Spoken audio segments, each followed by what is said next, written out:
Gold, trusted gold buyers. మీరు తాకట్టు పెట్టిన బంగారాన్ని విడిపించి ఈ రోజు ఉన్న మార్కెట్ ధరకు కొనబడను.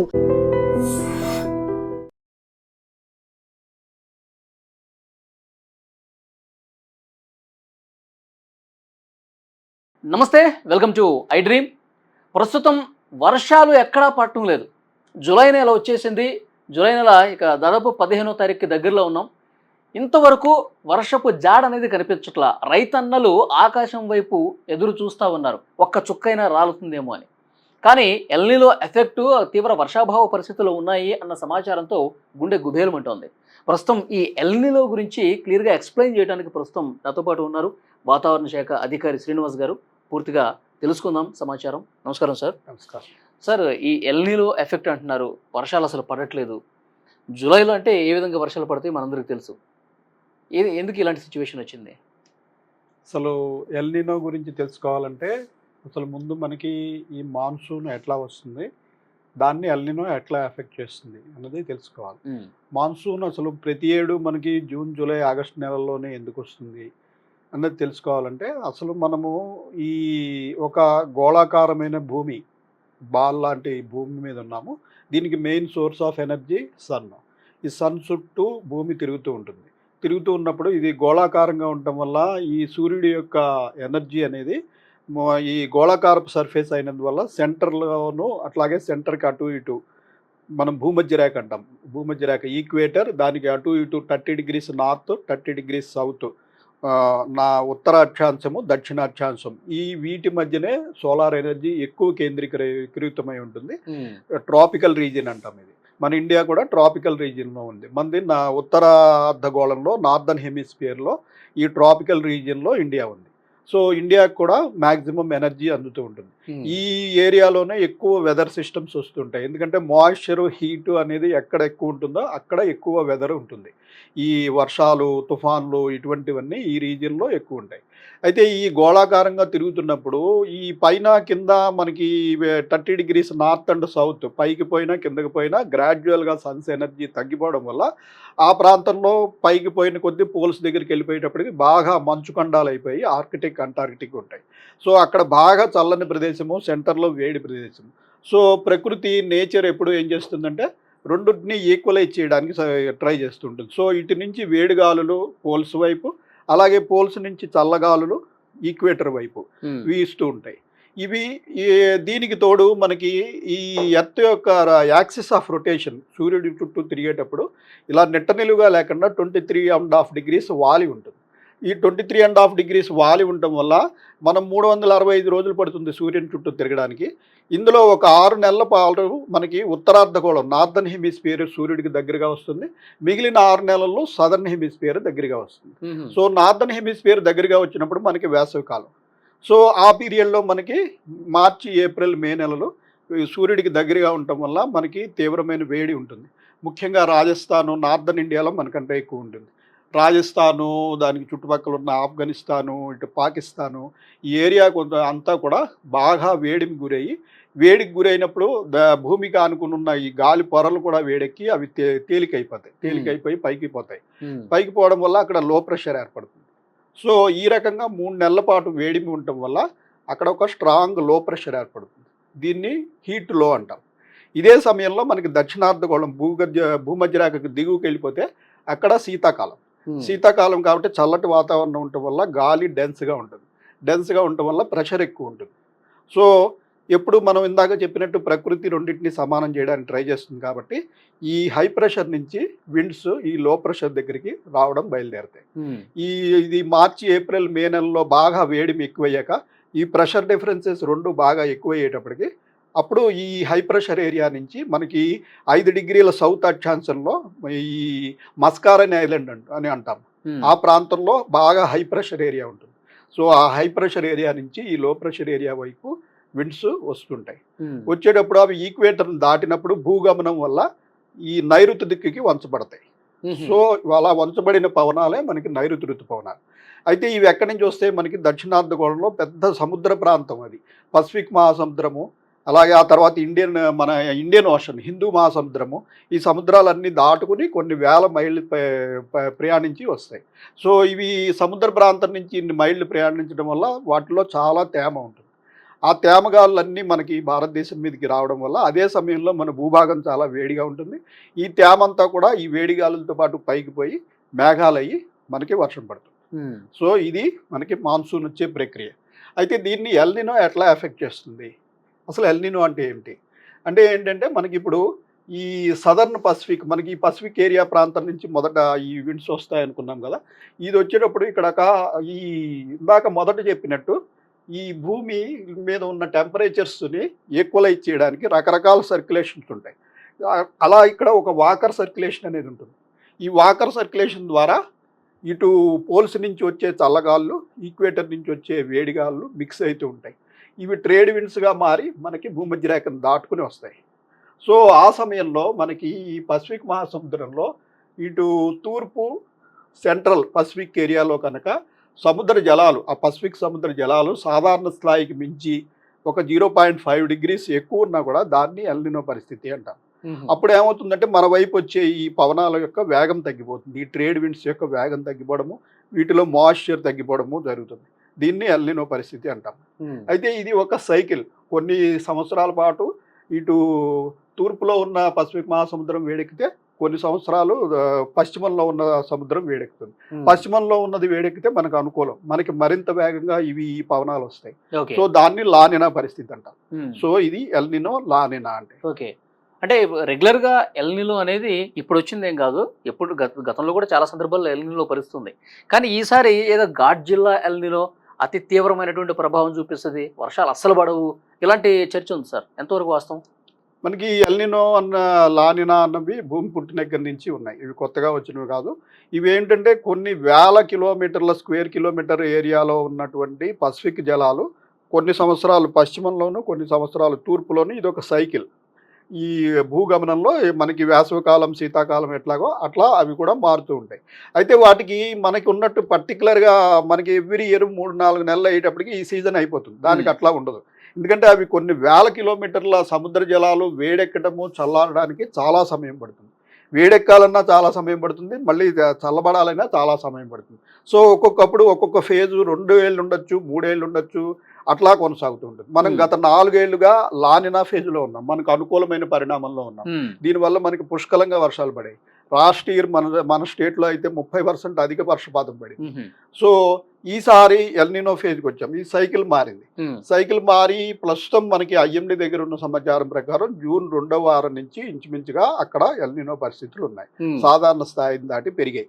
అయితే ఇవి రోజు ఐఎండి మానిటర్ చేయదు. అది పసిఫిక్ మహాసముద్రము, భూమధ్య రేఖ దిగువ కాబట్టి ఇంటర్నేషనల్ ఆర్గనైజేషన్స్, ఎన్ఓఏఏ ఇవన్నీ కూడా మానిటర్ చేస్తుంటాయి. సో వారందరూ చెప్పేది ఏంటంటే యాక్చువల్గా ఇది రాగల 6 నెలల్లో తీవ్రంగా మారుతుంది. అంటే ఇది ఈ టెంపరేచర్లు 0.5 డిగ్రీస్ దాటితే మనం ఎల్నినో అనుకున్నాం. 1 డిగ్రీ కంటే ఎక్కువైతే మోడరేట్ ఎల్నినో, 2 డిగ్రీస్ కంటే ఎక్కువైతే సూపర్ ఎల్నినో. అది వారి కేటగిరీ. సో ఈ రాగల 5-6 నెలల్లో ఇది 2 డిగ్రీల కంటే ఎక్కువ మారుతుంది అని ప్రస్తుతం ఇంటర్నేషనల్ మారబోతుంది అని మనకి ఇంటర్నేషనల్ వెదర్ రీసెర్చ్ సెంటర్స్ అన్ని కూడా ఆ రకంగా ఫోర్కాస్ట్ ఇస్తారు. అంటే వచ్చే 6 నెలల పాటు అసలు ఏమి ఉండదా సార్ వర్షం? అంటే ఎల్నినోలో పూర్తిగా వర్షం ఉండదని కాదండి. ఎల్నినో వల్ల కొంతవరకు ఎఫెక్ట్ అవుతాయి మనకి. ఆ ఎఫెక్ట్ వల్ల మనకి ఐఎండి ఇచ్చింది ఏంటంటే గత మాన్సూన్ సీజన్ బిగిన్ అయ్యే ముందే మనకి ఎల్నినో వస్తుంది, ఇవన్నీ తెలుసు కాబట్టి ఈ ఎల్నినో వల్ల మనకి ఇంచుమించు 10% రేంజ్ తగ్గుతాయి. అంటే సాధారణం కంటే 10%. సాధారణం కంటే 10%. మనకి సాధారణ వర్షపాతం మాన్సూన్ సీజన్ లో ఓవరాల్ ఇండియా మొత్తం మీద యావరేజ్ చూసుకున్నట్టయితే 83 సెంటీమీటర్లు. ఈ 83 సెంటీమీటర్లో 10% మనకి తగ్గుతాయి ఈసారి అని ఫోర్కాస్ట్ ఇవ్వడం జరిగింది. అయితే ఇప్పుడు రేపు మిడ్ టర్మ్ మళ్ళీ జూలై ఎండింగ్ నాటికి ఈ 2 నెలల్లో జరిగింది, మళ్ళీ రాబోయే 2 నెలలు ఎట్లా ఉన్నది అన్నది మరొక నివేదిక వస్తుంది. అయితే ఈ 10% తగ్గడం వల్ల పెద్ద ప్రమాదం కాదు. కానీ ప్రమాదం ఏంటంటే ఎల్నినో సమయంలో మీకు డిస్ట్రిబ్యూషన్ సరిగా ఉండదు. అంటే కొన్ని ప్రాంతాల్లో అత్యధిక వర్షపాతం, కొన్ని ప్రాంతాల్లో పూర్తిగా ఎండిపోవడం. సో దీనివల్ల మీరు అటు ఇటు యావరేజ్ చేసుకుంటే మీకు ఫిగర్ దగ్గరికి వచ్చేస్తుంది, కానీ ఉపయోగం ఉండదు. లేదా 4-5 రోజులు అతి తీవ్ర వర్షాలు పడిపోవడము, తర్వాత నెలంతా డ్రై స్పెల్ ఉండడం, ఓకే. దానివల్ల కూడా ఉపయోగం ఉండదు. సో మెయిన్గా డిస్ట్రిబ్యూషన్ సరిగా అంటే ఉండదు. ఇప్పుడు ఉత్తర భారతదేశంలో బాగా వర్షాలు పడి సౌత్ ఇండియాలో అసలు పూర్తి ఏం లేకపోవడం అట్లా ఉంటుంది. అట్లా ఒకే ప్రాంతం అని కాదు, రేపు పొద్దున మనకి పడచ్చు. ఇప్పుడు మనం 10 రోజుల క్రితం చూసాం, మనకి అడ్జసెంట్ గా ఉన్న మహారాష్ట్ర, కర్ణాటకలో 60 నుంచి 80 సెంటీమీటర్ల వర్షపాతం ఒక 2-3 రోజుల్లో పడిపోయింది. చిన్న ఆఫ్ షోర్ ట్రఫ్ తోటి మనం అడ్జసెంట్ గానే ఉన్నాం, మహారాష్ట్రకి ఆనుకుని ఉన్నాం, కానీ మనకి ఏ వర్షము లేదు. మనకి అప్పటి నుంచి వర్షం లేదు. ఇది కూడా కొంచెం ఎల్నినో లాంటి ఫినామినా. సో మనకి అడ్జసెంట్ గా ఉన్న రాష్ట్రంలో 60 నుంచి 80 సెంటీమీటర్ల వర్షపాతం పడినా మనకి ఏ వర్షపాతం లేదు, ఆ తర్వాత మనకి ఏమీ లేదు. రేపు మనకి ఏమన్నా పశ్చిమ మధ్య బంగాళాఖాతంలో ఏదైనా అల్పపీడనం ఏర్పడితే మనకు కూడా ఒక 4-5 రోజులు విపరీతమైన వర్షాలు పడవచ్చు, కానీ తర్వాత డ్రై స్పెల్ వచ్చేయచ్చు. సో మీకు మెయిన్గా మనం ఈ 4 నెలల పీరియడ్లో ఎప్పుడు మనం అలవాటు పడింది ఏంటంటే డిస్ట్రిబ్యూషన్ సరిగా ఉంటుంది. అంటే రోజు ఎక్కడొక్కడ రెయిన్ పడుతుంది, అప్పుడప్పుడు భారీ వర్షాలు పడతాయి. దీనివల్ల ఏంటంటే మనకి పంట సాగుకి అలాగే తాగునీటికి ఉపయోగం. మీకు నెలలో పడాల్సిన వర్షం అంతా 2 రోజుల్లో పడితే అదంతా కొట్టుకుపోతుంది తప్పించి మీకు నిల్వ ఉండదు. ఇది దీనివల్ల ప్రమాదం. ఓకే సార్, ఇప్పుడు మీ అబ్జర్వేషన్ ఏంటి సార్? ఇప్పుడు 15వ తారీఖు ఉన్నాం మనం. ఈ జూలై ఎండింగ్ వరకు ఏమన్నా వర్షాలు పడే అవకాశం ఏమన్నా కనిపిస్తుందా? మనకి ప్రస్తుతం ఒక అల్పపీడనం ఏర్పడిందండి మళ్ళీ. అది అయితే ఎక్కడ మనకి ఉత్తర ఒడిశా దానికి ఆనుకుని ఉన్న పశ్చిమ బెంగాల్ తీరంలో ఏర్పడింది. ఇది సుదూరమైన ప్రాంతం మనకి. సో ఇంత సుదూరమైన ప్రాంతం అయినందువల్ల మన మీద ఎఫెక్ట్ తక్కువ ఉంటుంది. సో మనకి ఈ మాన్సూన్ సమయంలో ఇలాంటి అల్పపీడనాలు, సర్క్యులేషన్స్ లేదా డిప్రెషన్స్ ఇటువంటివి ఏర్పడినప్పుడు ఈ వేగంగా వస్తున్న మాన్సూన్ గాలులు ఈ సిస్టమ్స్ చుట్టూ సర్క్యులేషన్ అపసవ్య దిశలో తిరగడం ప్రారంభిస్తాయి. ఇలా అపసవ్యలో దశలో తిరగడం ప్రారంభించినప్పుడు వెనకాల వచ్చే మాన్సూన్ గాలులు కూడా ఈ అక్యుములేషన్ ఆఫ్ మాయిశ్చర్ ఉంటుంది, మాయిశ్చర్ ఉండి క్లౌడ్ ఫార్మేషన్ అయ్యి బాగా వర్షం పడటానికి అవుతుంది. అదే ఇవి మళ్ళీ సముద్రంలోకి పోయి మళ్ళీ బ్యాక్కి ల్యాండ్ మీదకి రావడం వల్ల మళ్ళీ ఈ మాయిశ్చర్ని కూడా మళ్ళీ బ్యాక్కి తీసుకొస్తూ ఉంటాయి. దీనివల్ల మనకి వర్షాలు పడుతుంటాయి. అయితే ప్రస్తుతం మనకి ఏర్పడిన సిస్టము ఆల్మోస్ట్ మనకి ఒరిస్సా, వెస్ట్ బెంగాల్ కోస్ట్కి సమీపంలో అంత దూరంలో ఉంది. సో దీనివల్ల మనకి ఎఫెక్ట్ చాలా తక్కువగా ఉండి ఓన్లీ ఉత్తర తెలంగాణలోని కొన్ని జిల్లాలు, తూర్పు తెలంగాణలోని కొన్ని జిల్లాలకే రాగల 2-3 రోజులు వర్షం పడే అవకాశం ఉంది. అట్లా కాకుండా మనకి ఈ కోస్తా ఆంధ్ర తీర ప్రాంతంలో ఈ ప్రాంతంలో కనుక మనకి ఏదైనా సిస్టమ్ ఏర్పడినప్పుడు మనకి ఎక్కువగా యాక్చువల్ వర్షాలు పడే అవకాశం ఉంటుంది. సో ఇటువంటి సిస్టమ్స్ మనకి ఈ ప్రాంతంలో ఏర్పడితే మనకి ఎక్కువగా వర్షాలు పడే అవకాశం ఉంటుంది. ఎందుకంటే ఇవి ఇలా అరేబియన్ సముద్రం నుంచి వచ్చిన గాలులు ఇవన్నీ కూడా ఈ ప్రాంతంలో సర్క్యులేషన్ తిరగడం ప్రారంభించడం వల్ల ఇక్కడ ఒత్తిడికి గురయ్యి ఈ వెనకాల మనకి బాగా మాయిశ్చర్ అక్యుములేషన్ ఉంటుంది. దానికి తోడు ఇవి సముద్రంలోకి పోయి మళ్ళీ సముద్రం నుంచి ఇలా బ్యాక్ వస్తూ ఉంటాయి. సో ఈ ప్రాంతం అంతా ఇటు ఆంధ్రప్రదేశ్, తెలంగాణ అంతా మంచి వర్షాలు పడే అవకాశం. మీరు అన్నట్టు ఇక్కడ సిస్టమ్ ఏర్పడే పరిస్థితులు కనపడుతున్నాయి ఇప్పుడు సమీప భవిష్యత్తులో. ప్రస్తుతం మనకి ఈ నెలాఖరు వరకు కూడా పెద్దగా ఈ ప్రాంతంలో అంత సిస్టమ్స్ ఏర్పడే అవకాశం కనపడుతుంది. జూలైలో మనకి ఇటువంటి పెద్ద సిస్టమ్స్ కనపడటం లేదు. అయితే మనకి టెంపరేచర్స్ ఇటీవల బాగా పెరిగాయి. మనకి ఇంచుమించు 38 డిగ్రీల వరకు రాష్ట్రంలో టెంపరేచర్లు ఉన్నాయి. సాధారణ స్థాయి దాటి 6 డిగ్రీల వరకు కూడా ఎక్కువ ఉన్నాయి కొన్ని చోట్ల. సో ఇంత టెంపరేచర్లు ఉన్నప్పుడు మళ్ళీ ఈ మాయిశ్చర్ అయితే మామూలు సమయంలో కంటే డెఫినెట్గా మాన్సూన్ సమయంలో మాయిశ్చర్ ఎక్కువ ఉంటుంది. సో ఈ అవైలబుల్ మాయిశ్చర్, ఈ టెంపరేచర్ వల్ల క్యుములోనింబస్ మేఘాలు ఏర్పడి మనకి వేసవి కాలం లాగా అప్పుడప్పుడు షవర్స్ పడే అవకాశమే ప్రస్తుతం కనిపిస్తుంది. పెద్దగా సిస్టమ్స్ అయితే లేవు.